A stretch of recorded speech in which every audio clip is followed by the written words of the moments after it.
ابو بکر رازی ہے جو بہت بڑا میڈیکل پریکٹیشنر گزرا ہے 10ویں صدی عیسوی کا. اس نے میڈیکل سائنس کے اوپر کتاب لکھی الحاوی، 25 جلدوں کے اندر کتاب ہے. فرانس کے اندر یعنی جب مسلمانوں کا تو تھی بولتا، مسلمانوں نے دنیا کے اوپر 1000 سال تک حکومت کی.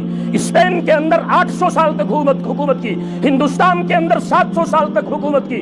ترک اوٹمن امپائر نے ترک کے اندر اور بیک وقت 3 continent, African continent, European continent اور ایشین کانٹیننٹ، بیک وقت ان 3 کانٹیننٹس کے اوپر 600 سال تک حکومت کی. لیکن وہ ایسے ہی کی، ہوا میں کی. تو یہ ابو بکر رازی 10ویں صدی عیسوی یعنی آج سے تقریباً 800 سال پہلے کا جو سائنسدان ہے، اس نے میڈیکل سائنس کے اوپر 25 جلدوں میں کتاب لکھی الحاوی. فرانسس منچ لائبریری ات من ٹوٹل لائبریری من 9 کتاب 9 کتابن من کتاب ابو بکر رازی سنز یم میڈیکل سائنسس پہ کتاب لیچمت اور یہ 15 جلدن مز. اور ام سنز میڈیکل سائنسس پہ یم کتاب ام لیچمت یورپس من 400 ورین سلیبسس من ابو بکر رازی سنز کتاب روزان. مگر نام آپ کو انگریزی کی کتاب آپ پڑھو گے آپ کو ابو بکر رازی کا نام نہیں ملے گا، آپ کو ریزز کا نام ملے گا. ریزز نام بدل دیا. کیوں بدل دیا؟ تاکہ پڑھنے والے کو پتا نہ چلے یہ کون تھا، یہ مسلمان تھا یا غیر مسلم تھا. ابن سینا حالانکہ شیعہ ہے لیکن مسلم دنیا کا آدمی ہے. تو اس نے کیا کہتے ہیں الکینن اصل میں القانون ہے. القانون 14 جلدوں میں کتاب لکھی. اور یورپ میں 600 سال 18ویں صدی 18 سنچری تک یورپ کے اندر یہ کتاب میڈیکل سائنس کے سلیبس میں 600 سال تک. اب آپ اندازہ کرو علی ابن عباس، اچھا ابن سینا اس کو ایوی سینا کہتے، ایوی سینا، ابن سینا نہیں ایوی سینا. علی ابن عباس اس کو ہیلی عباس کہتے ہیں، ہیلی عباس، علی نہیں ہیلی عباس. یعنی اس طرح امام غزالی کو کہتے ہیں غزل، امام غزالی کا نام نہیں لیں گے غزل. ابن رشد کا نام لیں گے ایویروز، ابن رشد کا نام سیدھے سے نہیں لیں گے. یہ جو مسلمانوں کی خدمات ہے جنہوں نے پوری دنیا کو دین اور دنیاوی تعلیم کے ذریعے سے کنٹرول کیا ہوا تھا.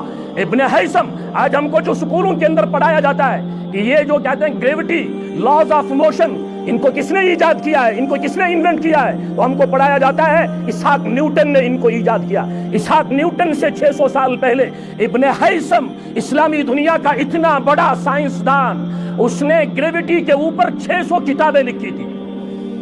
کشش ثقل کے اوپر، یہ جاذبیت کے اوپر 600 نیوٹن کے آنے سے 600 سال پہلے اس نے اس عنوان کے اوپر 600 کتابیں لکھی. آپ اندازہ کرو.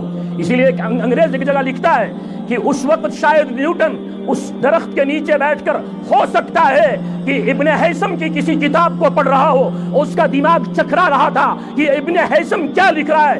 اتنے میں سیب کے درخت سے نیچے ایک سیب گر گیا تو اس نے کہا میں نے گریوٹی کو ایجاد کیا، میں نے گریوٹی کو انوینٹ کیا. آپ اندازہ کرو. میتھمیٹکس کے اندر ایک تھیوری آتی ہے الگوریتھم.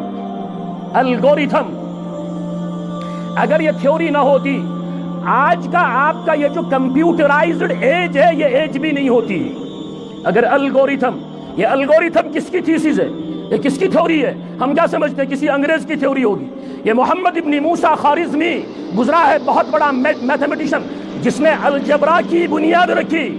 یہ محمد ابن موسیٰ خوارزمی کی یہ تھیوری ہے الگوریتھم. اور یہ الگوریتھم اصل میں کیا تھا؟ یہ اصل میں الخوارزم تھا. چونکہ یہ خوارزم کا رہنے والا تھا، یہ اصل میں الخوارزم تھا، لیکن انہوں نے اس کو کنورٹ کر دیا الگوریتھم کے اندر.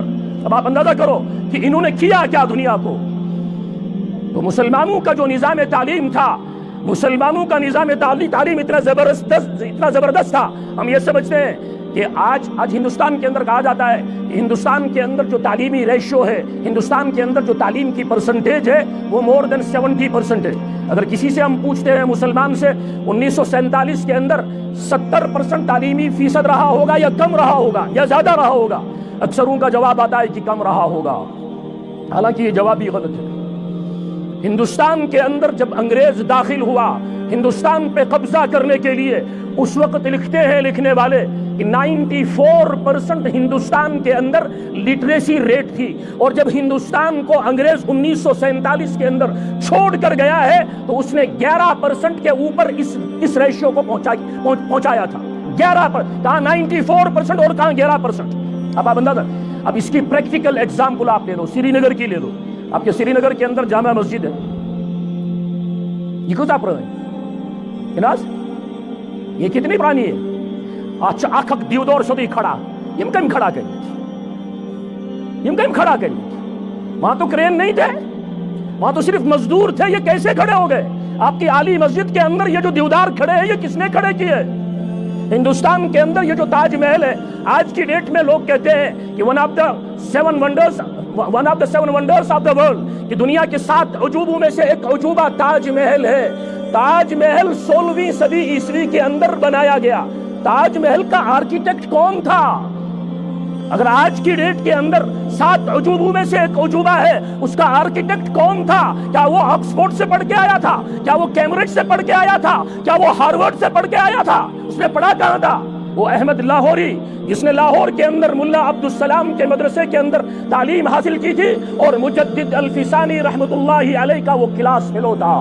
مجدد الفسانی رحمت اللہ علیہ، شیخ احمد سرہندی رحمت اللہ علیہ، احمد لاہوری جو لال قلعے کا آرکیٹیکٹ ہے، جو تاج محل کا آرکیٹیکٹ ہے، جو جامع مسجد دلی کا آرکیٹیکٹ ہے، یہ اور مجدد الفسانی رحمت اللہ علیہ دونوں ایک کلاس کے اندر پڑھا کرتے تھے۔ ایک سے اللہ تبارک و تعالیٰ نے دین کے میدان میں اتنا بڑا کام لیا کہ دین اکبر نے جو نیا فتنہ کھڑا کیا تھا، یہ کہہ کر اسلام 1000 سال کے لیے آیا ہے، 1000 سال اسلام کے اوپر گزر چکا ہے، اب آگے اسلام کا چراغ نہیں جلے گا، یہ بجھ جائے گا۔ لیکن مجدد الفسانی رحمت اللہ علیہ کھڑے ہوئے، اور مجدد الفسانی رحمت اللہ علیہ نے اپنی حکمت کے ساتھ جب اکبر کے ارد گرد جو لوگ تھے ان کو سمجھانا شروع کیا، تو اقبال نے پھر کیا کہا کہ وہ ہوا ہے وہ تند و تیز، چراغ اپنا جلا رہا ہے، وہ مرد درویش جسے قدرت نے بخشے ہیں انداز خسروانہ۔ اللہ تبارک و تعالیٰ نے کیا شاہی دماغ اس کو عطا کیا تھا۔ ہاں، گردن نہ جھکی جس کی جہانگیر کے آگے، اقبال نے کہا مجدد الفسانی رحمت اللہ علیہ کے بارے میں، گردن نہ جھکی جس کی جہانگیر کے آگے، قدرت نے بر وقت جس کو کیا بیدار، وہ ہند میں سرمایہ ملت کا نگہبان، ہندوستان اس مجیوس ملت سرمایوس امچ حفاظت، وہ ہند میں سرمایہ ملت کا نگہبان، گردن نہ جھکی جس کی جہانگیر کے آگے۔ یہ مجدد الفسانی رحمت اللہ علیہ اور احمد لاہوری جو تاج محل کا، لال قلعے کا، جامع مسجد دلی کا آرکیٹیکٹ ہے۔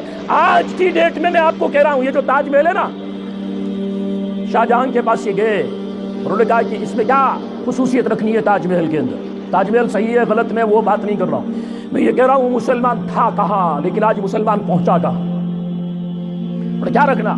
تو شاہ جہاں نے کہا جو بھی اس کو دیکھنے کے لیے آئے وہ اس کو دل میں لے کر جائے، بھولنا نہیں چاہیے۔